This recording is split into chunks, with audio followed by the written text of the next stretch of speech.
Hi, my name is Lupe Romero and I'm fighting pancreatic for the second time. Originally diagnosed in 2012 and I was told I had 3 to 6 months to live at the time. I fought, I was put on chemo, and luckily a year later in January 2013 I qualified for the Whipple procedure, and so I had a major surgery that lasted I think 11 hours, and they removed a lot of my insides. And so I was cancer free for a year and 4 months until May of 2014.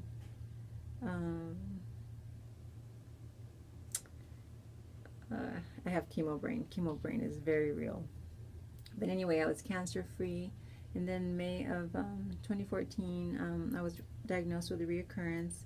I was told that there wasn't anything they can do, but they can keep me alive on chemo for as long as they could. They placed me back on aggressive chemo, and then I developed an intolerance to it, but the doctor said the good thing is that then my tumor became dormant, and this was May of last year.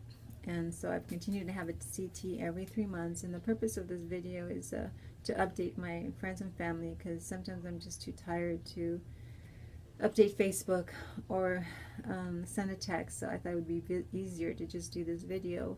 But my doctor said that the area is it's in a new area, because where the original area looks good. It always seems a bit slightly improved, but there's a hazy density. It's not solid, it's hazy, and it's 1.6 centimeters, and it's in the peritoneum, so they cannot biopsy it. And there's also 1 centimeter little spot on my liver that's been the same since the last CT. They're going to keep an eye on those two things. And I won't have, my next CT is in 3 months, so I'll continue to do what it is that I do, and it's I live my life in 3-month increments. I see it as a blessing. It kind of keeps life simple, because I can't focus way ahead.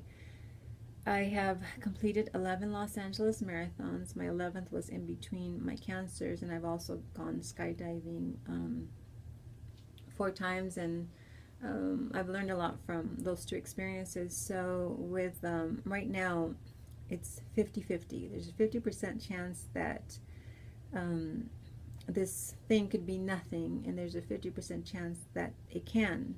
So I don't know, so I can't worry about it, because these things are there. The spot on the liver and the density in the peritoneum are there. There isn't anything I can do. So worrying is not going to help. I cannot worry about it. So I see myself in between these 2 planes, I guess I would call them, and I'm taking 1 step at a time. Just like with my marathons, I give, when a marathon is 26.2 miles, so at mile 3 I can't be thinking about, oh my gosh, I've got 23 more miles to go. No, I've got to take 1 mile at a time. So that's what I'm doing now. From when I had my CT last week, I took several steps forward until today. That was 1 mile. So now I keep taking steps forward until my next CT, and so on. And that's what I will continue to do. And I'm very peaceful. I'm peaceful. I'm still mourning the loss of my husband. It's been 19 months, but I feel like he has my heart. I feel like he's, I generally feel peaceful.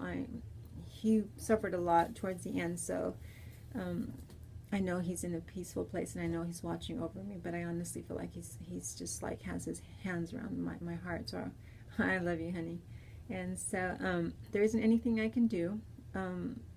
Some people ask me how I do it, and sometimes that question surprises me, because my faith is strong and I love God, and so what I do is I hold on to Him on a daily basis, and I trust Him 100%.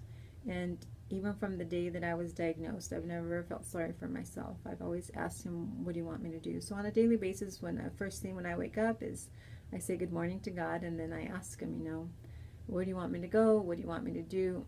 Many times, because it's not easy.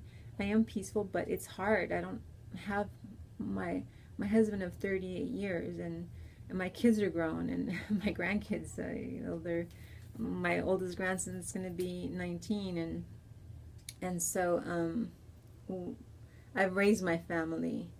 So when I get up in the morning, sometimes it's like, it's hard. It's not easy, but once I get going, I'm good. So my recommendation to you is get up, get dressed, and put one foot in front of the other.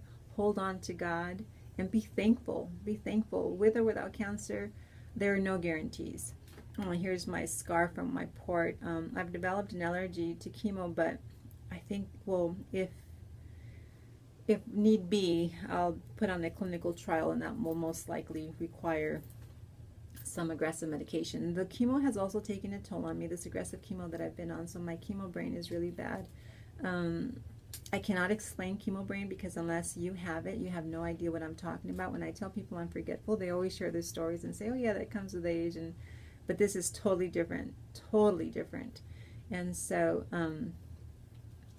I just wanted to update everybody, and these videos are therapy for me, so thank you for listening, and I hope that it touches your life in some way. And if there's anything that you're going through, you know, what is your cancer? What are you battling with? I pray that God gives you strength. I pray that you hold on to Him and you don't let go. Love you, and God bless.